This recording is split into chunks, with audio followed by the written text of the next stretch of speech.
Okay, okay. Nandito na ang maingay ninyong kusinera na naman. Pero hindi ako masyadong maka-ingay ngayon. Tulog ang aking hubby. Ayan. Ayan na yung adobo ko. Ala barbecue style. Yan. Adobo ang manok. Ang ating ulam ngayon. Kaya 5 lang yan. Ay pinrito namin yung 3 kanina. Pinrito ko pala yung 3.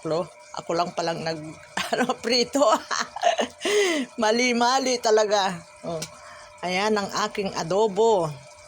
Ang bango na guys. Kasi may kalamansi yan. Sarap. Yan. Oh. As usual guys. Kung kailan luto na, saka nag-video. Yan. Yan ang aking ngayon guys. Kasi lahat naman tayo alam kung paano magluto ng adobo. Flex na lang yun sa akin guys. Oh, sarap. Yan ang aking adobo. Ang ganda ng kulay. Pulang-pula guys. Oh. Kasi may sugar yan.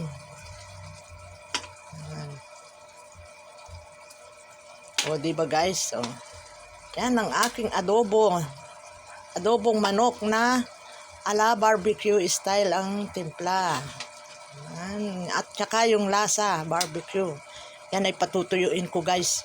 Kahit ayaw ng aking hubby ang tuyo, ay patutuyuin ko ito. Kasi mas masarap pag tuyong-tuyo ang adobo. Gusto niya kasi may konting sauce. Hayaan natin siya. Kakainin din niya yan, guys.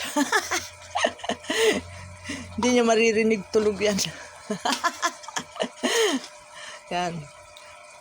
Yan ang aking adobo. Yummy yummy. Oh, diba? Ang sarap. Luto na yan guys. Thank you for watching. Bye bye. God bless us all.